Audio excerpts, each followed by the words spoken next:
गुरुर्ब्रह्मा गुरुर्विष्णू गुरुर्देवो महेश्वर गुरुर साक्षात परब्रह्म तस्मै श्री गुरुवे नमः.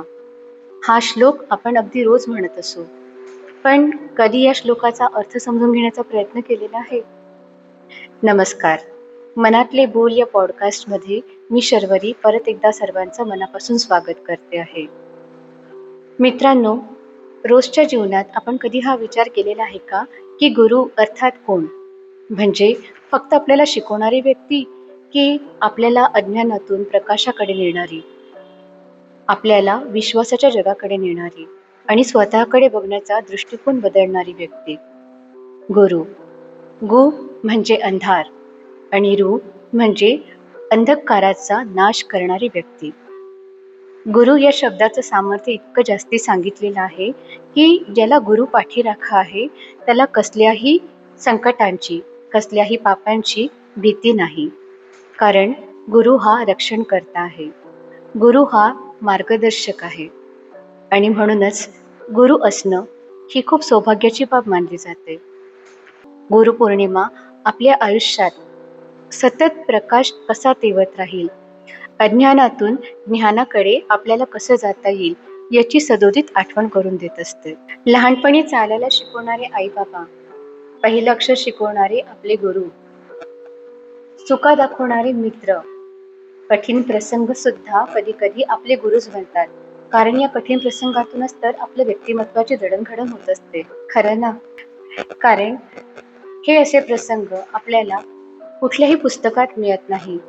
हे जीवनाचे धडे ज्याचे त्यांनी घ्यावे आणि ज्याचं त्यांनी काय ते शिकावं, असेच असतात. आजच्या या वेगवान जगात आपण खूप काही शिकत असतो.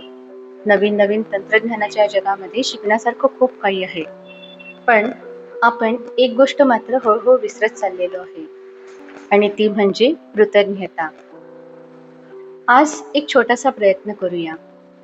सर्वांनी आपले डोळे बंद करा आणि आठवा की तुमच्या आयुष्याच्या कोणकोणत्या प्रसंगात कोणत्या कोणत्या लोकांनी तुम्हाला मार्गदर्शन केलं, मदत केली. फक्त मदतच नाही तर योग्य ते मार्गदर्शन केलं आणि त्यामुळे तुमच्या आयुष्याला एक कलाटणी मिळाली.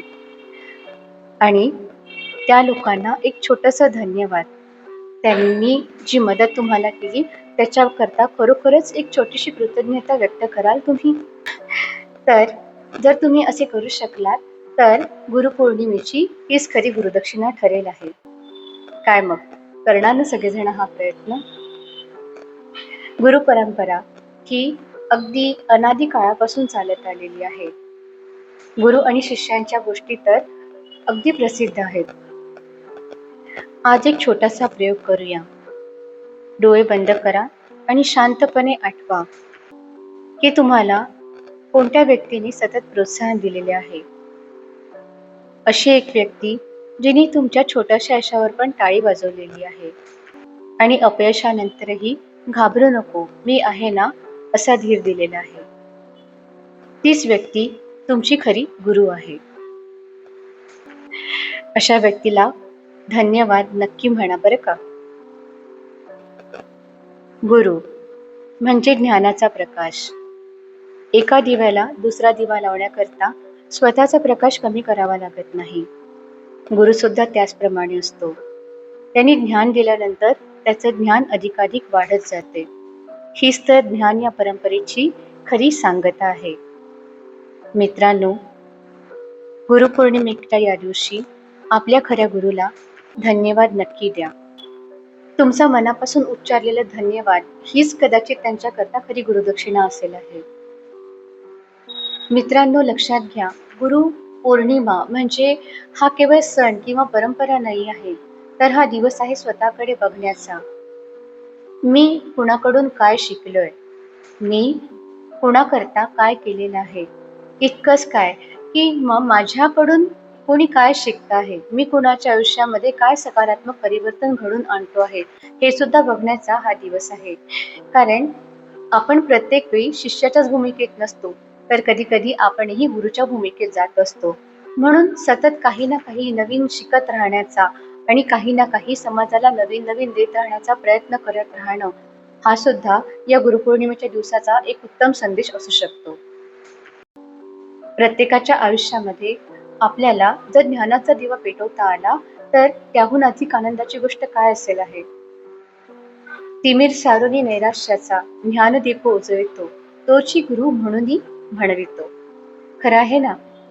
तर या गुरुपौर्णिमेच्या निमित्ताने आपण सगळ्यांनी एक संकल्प करूया की नम्र राहायचं, रोज काहीतरी नवीन शिकायचं आणि हो, जे पण काही शिकलेलं आहे ते फक्त स्वतःपुरते न ठेवता ते इतरांबरोबर पण नक्की नक्की शेअर करायचं. आणि मला असं वाटतं की या विचारांसह आपण गुरुपौर्णिमा व्यवस्थितपणे साजरी करू शकतो.